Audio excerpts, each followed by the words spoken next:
Hi friends, நாம் இன்றைக்கி ions கிச்சனில் பெப்பர் சிக்கன் எப்படி செய்கிறதுன்னு பார்க்கலாம். அதுக்கு நான் 3/4 கிலோ சிக்கனை நல்லா க்ளீன் பண்ணி எடுத்து வச்சுருக்கேன். கடாயில் எண்ணெய் காஞ்சதுக்கப்புறமா நம்ம பொடியாக நறுக்கி வச்சுருக்க பெரிய வெங்காயம் 2 மீடியம் சைஸ் பெரிய வெங்காயம் சேர்த்துருக்கேன். வெங்காயம் மட்டும்தாங்க நம்ம சேர்க்க போகிறோம், தக்காளியோ வேறு எதுவுமே சேர்க்க போகிறதில்ல. இந்த வெங்காயம் நல்லா கோல்டன் ப்ரௌன் கலருக்கு வந்ததுக்கப்புறமா இஞ்சி பூண்டு பேஸ்ட்டு 1.5 டேபிள் ஸ்பூன் சேர்த்துக்குங்க. சேர்த்துட்டு நல்லா ஒரு 2 நிமிஷம் சாட்டே பண்ணிடுங்க.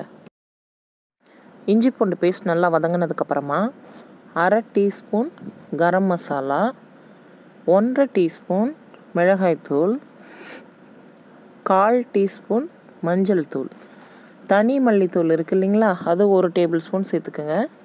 சேர்த்துட்டு நல்லா ஃப்ரை பண்ணிகிட்டே இருங்க. அது ஒரு 2 நிமிஷம் நல்லா வதங்கினதுக்கப்புறமா நம்ம அந்த க்ளீன் பண்ணி வச்சுருக்க 3/4 கிலோ சிக்கன் இருக்குது இல்லைங்களா, அதையும் இதோட சேர்த்துடலாங்க. மிளகாத்தூள்லாம் நான் எதுக்கு இதில் கம்மியாக சேர்த்துருக்கேன்னா, நம்ம பெப்பர் சிக்கன் தான் செய்ய போகிறோம். அதனால சும்மா ஒரு ஃப்ளேவருக்காக தான். லாஸ்ட்டாக நம்ம பெப்பர் நிறையா சேர்த்துக்கலாம். சிக்கனோட மசாலா நல்லா செய்கிற மாதிரி ஒரு பெரட்டி விட்டுருங்க. அதுக்கப்புறமா தேவையான அளவு உப்பு சேர்த்துக்குங்க. இல்லை, நான் இப்போ சின்ன கப்பில் 1/2 கப் தண்ணி சேர்க்குறேன். சிம்மில் ஒரு 5 நிமிஷம் விட்டுருங்க.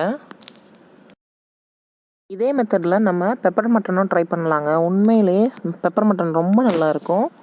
இப்போ தண்ணி விட்டுருச்சு இல்லைங்களா, இதை அப்படியே ஒரு 15 நிமிஷம் விட்டுட்டு அதுக்கப்புறமா ஓப்பன் பண்ணி நல்லா ட்ரை பண்ணிடுவோம்.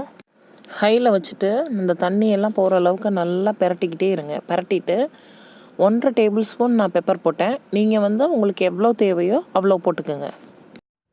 பெப்பர் எப்போவுமே நம்ம ஃபைனலாக தாங்க ஆட் பண்ணணும். அதோட நம்ம கருவேப்பிலை ஒரு கொத்து சேர்த்துக்கலாம்.